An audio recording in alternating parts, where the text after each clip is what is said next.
popular radio program on the West Coast. And remember, let every traffic signal remind you, with new Signal gasoline, you do go farther than ever.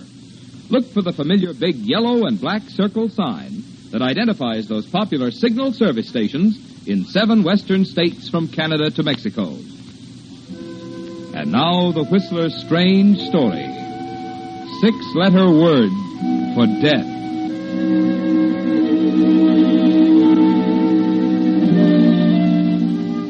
Thursday night was the climax. Every element in the marriage of George and Priscilla Haynes came to a sharp focus on that foggy Thursday night. 5 years of it. 60 months. 1,826 days, each adding a little pressure, each day contributing a little more water behind the dam that was destined to give way on that Thursday night when the fog hung like a blanket over the campus of State College. George Haynes had known the marriage wouldn't work from the first. Yes, George, as far back as a month after your wedding, when you first felt the cold, sinking feeling in the pit of your stomach. And these 5 years have proven it. But no one but you seems to recognize it. No, George, not even Priscilla. George, I'm talking to you. Oh, I'm sorry, Priscilla. George, what's a 4-letter word meaning former? Oh, please, dear, I'm awfully busy and... Just this one. You say 4-letter word meaning former? Yes. Let's see, try erst. What? Erst, E-R-S-T. That's a silly word. You sure? You might try it and see. E-R-S-T. Looks funny. Now, I've got to get to this lecture for tomorrow, dear. Let's see. Better open with the pages work on Cambodia. There's Angkor Wat, of course. Fundamentals first, general aspects. George. Distinction from South Chinese. Yes, of George. Course. Yes, dear. I'm stuck again. There's a 6-letter word. Priscilla, darling, I've really got to get at this. Would you mind, please? Oh, don't be a stuffed shirt, George. Just this one. All right, Priscilla. Just this one.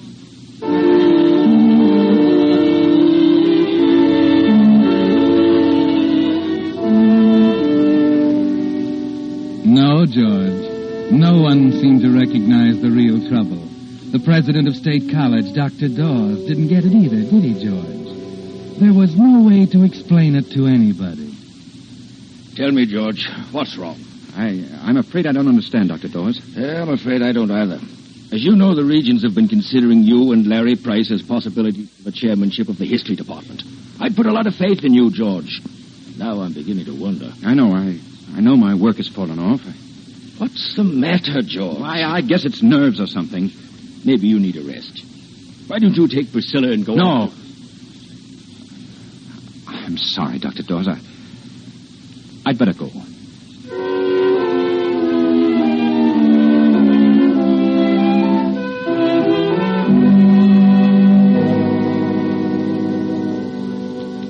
Darling, I'm glad you're home. Hello, dear. Larry tells me you've declined the faculty dinner. I told him there must be a mistake, George. Surely we're not... It's not a mistake, Priscilla. My work is in such bad shape that I've got to get down to business. But everyone will be there, dear. Larry and Dan and all the rest. They'll think something's the matter. But don't you see, Priscilla, my work is more important. Oh, so that's it. Your work is more important than my happiness. You don't care, do you? You just as soon wrap yourself up in those stuffy... All right, we'll go. I can't understand why we have to go Priscilla, through this. please.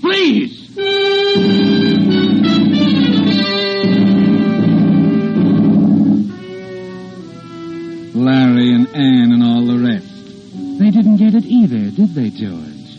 They can't understand the terror you feel when you realize Dr. Dawes is right. Your work is slipping. George Haynes, full professor of history, candidate for chairman of the department, is slipping.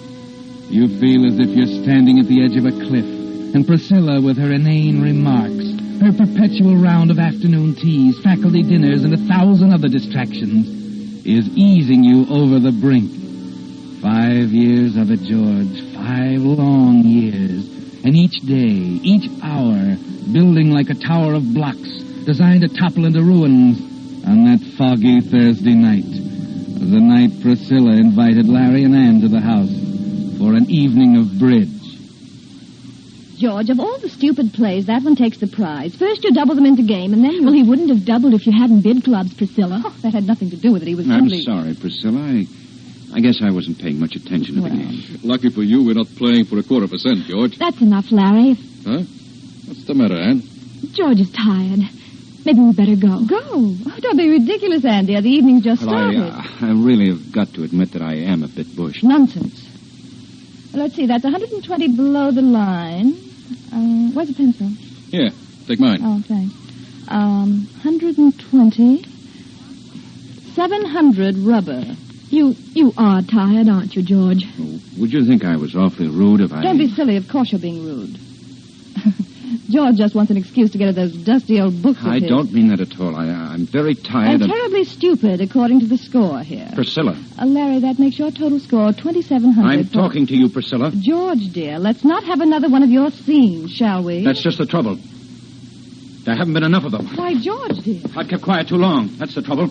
You can't keep quiet too long or it gets inside of you. Oh, wait a minute. Take your hands off of me. George, you're making a fool of yourself. I ought to wring your neck. You know, I believe he meant that. I suppose I ought to feel embarrassed. We'd better go, Larry. Yeah, I guess we better.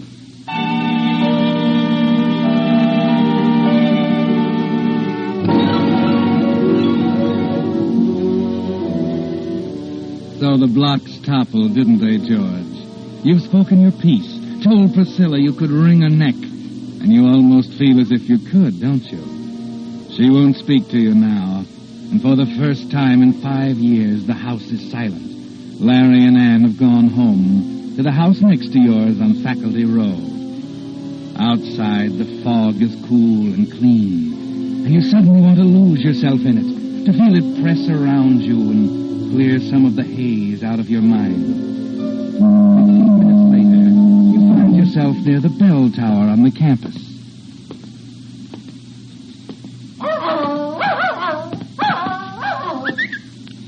Here, boy. Here, come on. That's a fella. Well, where'd you come from, fella, huh? Say, looks like you ran away. You're a nice dog. Yes, you are. Yes, Cinder. Where'd that pup go? Come here, Cinder. Oh, hi. Hello. I see his name's Cinder. Oh, thanks. He slipped his leash in the fog. Cinder's a good name for him. Seems black as ink.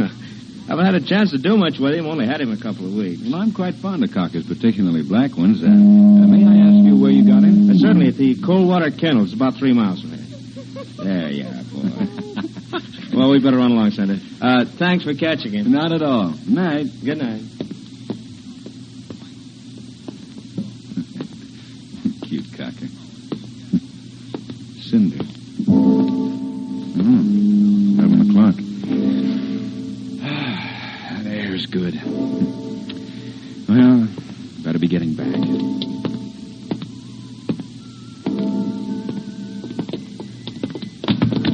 Oh, I'm so sorry. I didn't see you in the fog. Here, let me help. Anne, wait a minute. That's strange.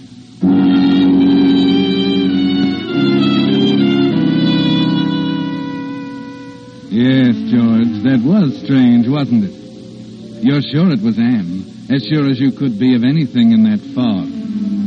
But why should she run from you? Why should she scream when you reached out to help her? You're puzzled as you turn and start for home, and worried.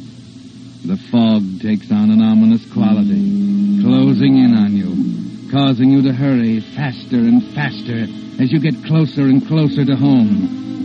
Then a strange evening, the quarrel with Priscilla, Anne's terror when she ran into you. Then, 10 minutes later, as you arrive back at the house and open the door, it suddenly takes on a horrible meaning. Priscilla? Priscilla?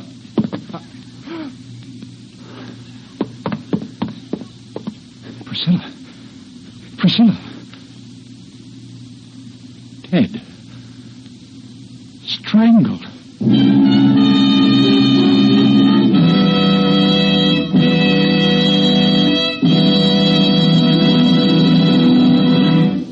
With the prologue prologue of tonight's story, 6-letter word for death. The Signal Oil Company brings you another strange story by The Whistler. A friend of mine, who was never too keen about babies, recently became a papa himself. When I dropped in the other night and found him, of all things, bathing the baby, he grinningly remarked, "Well, it's different when it's your own." Well, friends, right there you have the reason why you just naturally get a different brand of service, more conscientious and more thorough, from a man who has his own money in his own business, such as your Signal gasoline dealer. It's why, for instance, when a Signal dealer lubricates your car, he takes no chance of forgetting some hidden part. Instead, he uses the famous Signal check chart that specifies which of Signal's 9 specialized lubricants each point should have. And he checks each point against the chart not just once, but twice, so not one part can be missed. Incidentally, while you're having your Signal man lubricate your car, don't forget what engineers of the American Petroleum Institute have proved, that every 1,000 miles is also time for clean motor oil. To get the best performance and longest life from your motor, be sure you get today's super quality pure paraffin base oil, Signal 4-star motor oil. And now, back to the Whistler.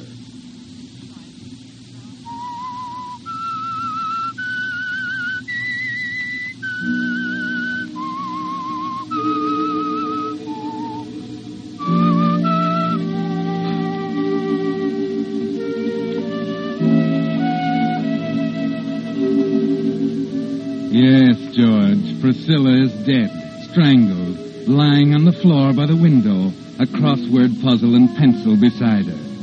For 15 seconds, all you can do is stand there staring at her. Then, terrified, you pick up the phone. Operator, get the police. Hurry.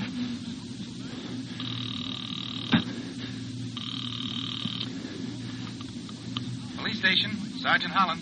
Hello. Hello. Police station, Sergeant Holland. Wait a minute. Good Lord. I've kept quiet too long. That's the trouble. You can't keep quiet too long or it gets inside you. You're making a fool of yourself. I ought to wring your neck. Gotta get away. Get some air. Get out of here. Well, Professor, what's the hurry? Officer Gavin. What's up? Well, nothing, officer. Well, what's the matter? You look pretty worked up. There's Anything nothing I can wrong. do? Nothing at all, officer. Good night, Gavin. Hey, wait a minute, Professor. Huh, that's funny.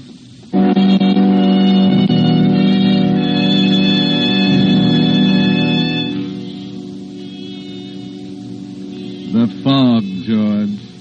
All you can think of is losing yourself in it, trying to erase the horrible picture of Priscilla from your mind. Gavin, the campus policeman, saw you rush blindly from the house, saw the terror on your face that came with the realization that less than an hour after your exasperated statement at the bridge table, your wife Priscilla lies dead on the living room floor, strangled. You walk aimlessly in the fog for several minutes, trying to get a grip on yourself. Then finally you realize you can't go on this way, and you force yourself to go back to the house, back to the living room and the chair by the window.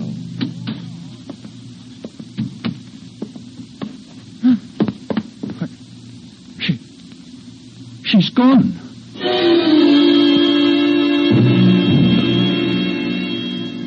It's like a nightmare, isn't it, George? The body's gone from its place by the living room window. Frantically, you search the house and finally discover it in the bedroom, stretched out on the floor. And something new has been added, George. One of your silk neckties is tightly knotted around her neck.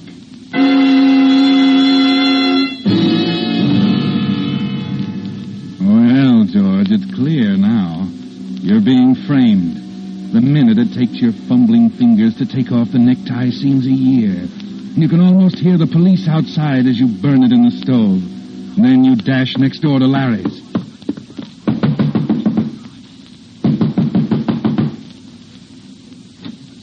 Larry. Well, George. Larry, you've got to help me. I don't know what's behind it, but... What's the matter? What are you staring at? What's that in your pocket, Larry? Huh? Oh, this? Yes. My pencil. Why?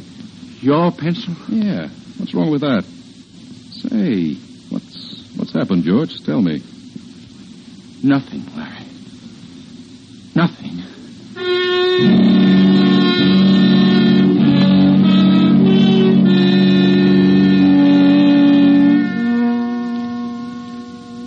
Hey, you need another cup of coffee, Prof. Here, let me get it. Why did he do it?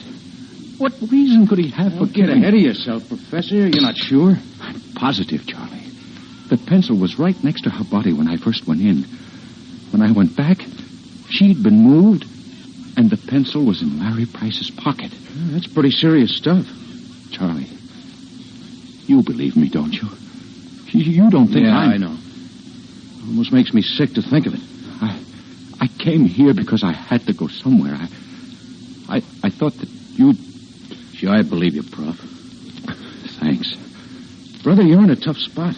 Yes, I know. What are you going to do? You mean I have a choice? Well, I don't know. You sure that campus cop recognized you when you ran out of the house? Oh, of course he did. I talked to him. Yeah, that's where you made your mistake. You should have spilled it then. I didn't know what I was doing. All I could think of was to get away from I know. What about an alibi? What happened after you left the house the first time? Well, I just took a walk, that's all. Alone? Yes. No one saw you, huh? Well, there was Anne, of course, Larry's wife. She was... Well, you can write that one off. You think she'd deny seeing me? If it met her husband's neck, she would. Oh, but she's not the kind Well, who... you're wasting your time, I tell you. They're all the same. Wouldn't steal second in a Sunday school baseball game, but put them on the stand when their husband's in a jackpot and... no, Professor, that one's out. But there's no one else. Wait a minute. That dog, huh? I saw a black cocker and talked to his owner by the bell tower. He'd remember me. Well, who is he? I don't know his name. Oh, great. But the dog came from the cold water kennels. Oh. Did you see anyone else? No, after that I started back. I didn't see anyone until I ran into Gavin when I left the house again. Oh. Well, that's a pretty important dog, isn't it? I guess it is.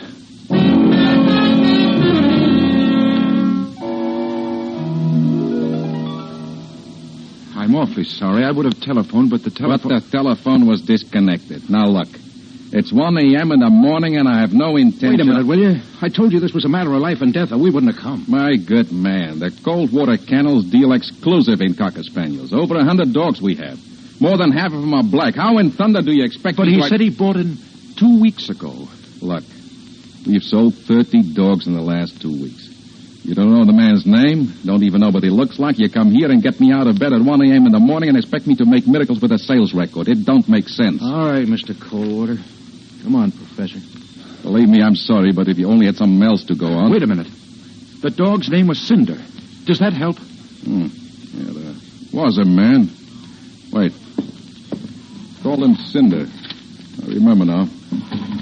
Uh-huh. Who is it? Got it here. A man by the name of Morgenstern. He's new here. Staying at the Penn Hotel.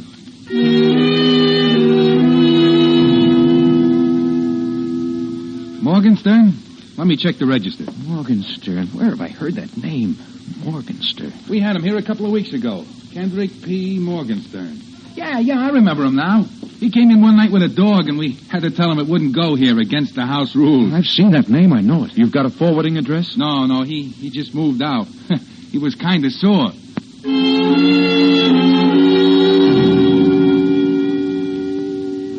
It's 3 o'clock, Charlie. Yeah. Kendrick P. Morgenstern. I remember seeing the name. It's such a funny handle. Well, try and picture it. You sure you saw it? Oh, yeah. Well, was it printed or written? Maybe a sign on a store window? It was written. I remember the K was funny. Well, it was a signature then. You saw him sign his name? It was a check. That's right. He came here to cash a check this morning. Wait a minute. You sent the deposits? No, I didn't. Where is it? In the safe. And it's got his name and an address on it.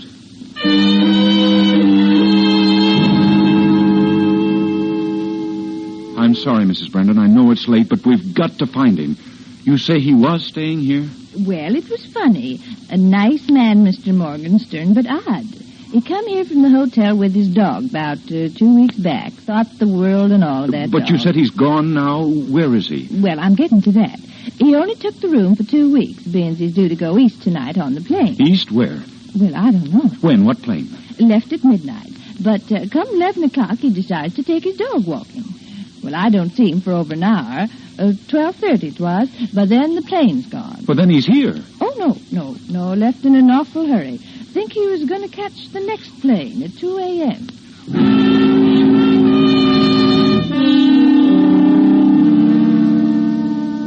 But I've called all the other lines. Haven't you a record of a canceled reservation on the midnight flight? Very well. Thank you. Something's haywire somewhere, Prop. Oh, it's useless, Charlie. Nothing else I can do. What time is it? 4:30. You better go home and get some sleep. Oh, that's okay. Gosh, Prof, I hate to give up. Well, there's one chance left. What's that? Ann Price.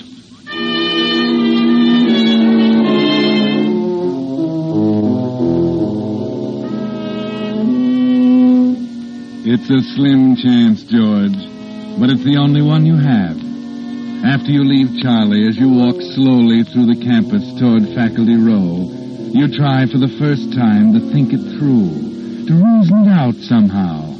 Larry's motive for killing Priscilla, Ann's terror when she ran into you, the brutal, heartless frame-up that hit you between the eyes when you went back the second time. It doesn't make sense. And you're too tired to think, too tired to play with an impossible jigsaw puzzle.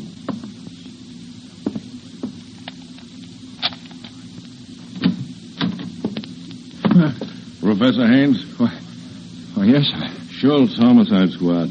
You know Mrs. Price, I believe. Hello, Ann. Hello, George. And Gavin, the campus policeman? I saw Professor Haynes earlier this evening. Nice of you to come back, Haynes. There are 9 squad cars out looking for you right now. All right, I'm here now. What do you want? Why did you burn that necktie? Well, I didn't know that... It was used to kill your wife, Haynes. We found some of the ashes. Some of the threads were left on her neck. You tossed it in the stove, didn't you? Well, I'd rather... Did you burn that tie? Yes. Yes, I did. All right, Haynes, that's all we want to know. No, wait a minute. You can't. I can explain. Listen, Lieutenant, please. Ann, you're my last chance. You've got to help me. Tell them. Tell them you saw me on the campus. You know, Ann, by the clock. You've got to help me, Ann. Tell them, will you? Oh, George, I don't know what you're talking about.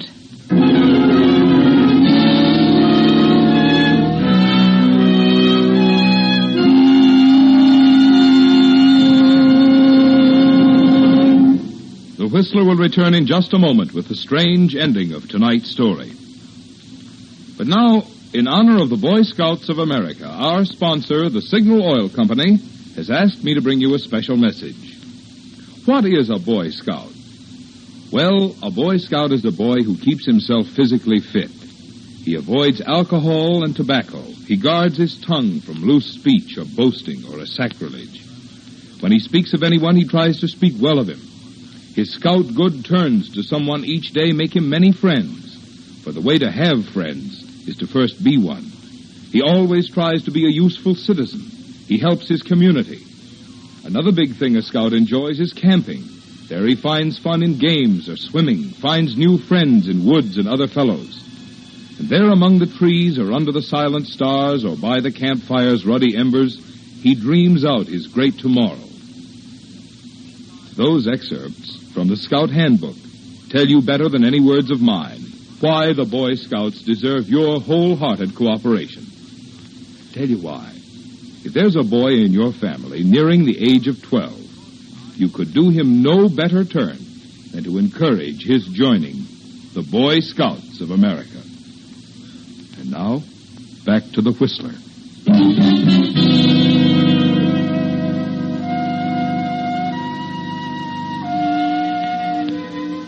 So that's it, George. Ann denies it. She didn't see you. Charlie was right, wasn't he? Women are wide-eyed and righteous until the chips are down, until something close to them is at stake. Then it doesn't seem to matter. You stand there quietly, looking at her for a minute. Then your knees begin to get weak and you sit down. You wonder for a moment where Larry is, and decide he's probably somewhere rehearsing the testimony he's going to use against you at the trial. Then suddenly you're too tired to wonder anything. George. Please, Anne. You don't need to say any more. Oh, I know it sounds ridiculous for me to say I'm sorry at a time like this. I should have known it was coming. It's been written all over his face for the past month. What? Who are you talking about? Larry. Perhaps I'd better explain, Mrs. Price. You see, Haynes Price was in love with your wife. Why, that's ridiculous. Oh, it's true, George. It came to a climax yesterday afternoon. She refused to go away with him. That's fantastic. It's true, George. Oh, don't you see? That's why Priscilla was so unreasonable last night. But how long? Oh, months.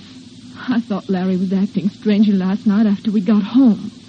And then when I saw him leave the house, I followed him. She saw the whole thing, Haynes. Good Lord. Oh, all I could think of was running. He knew I saw him and followed me across the campus. I ran into him at the bell tower, but he was so surprised. Anne, that was I. What? Why, I thought it was Larry. That's why Of course. You were frightened. Well, anyway, I went to the police, and Lieutenant Schultz came right out. Apparently, Price returned after she gave him the slip and realized his only out was to incriminate you. He moved the body, planted the necktie, and so on. But how could he expect to get away with it? He wasn't thinking very rationally, Haynes. Oh. And that's another thing. When Price knew the jig was up, he ran for it. Took off across the campus in the fog. We had every available man out looking for him. But it was pretty much of a needle in the haystack proposition in the fog for a while, until we got that big break. What was that? A little black dog. Apparently the dog got excited when Price ran by his master and broke away and ran after Price. One of our men was attracted by the barking. All he had to do was follow the dog, and there was Price. Forgot to introduce our star witness, Professor. How do you do?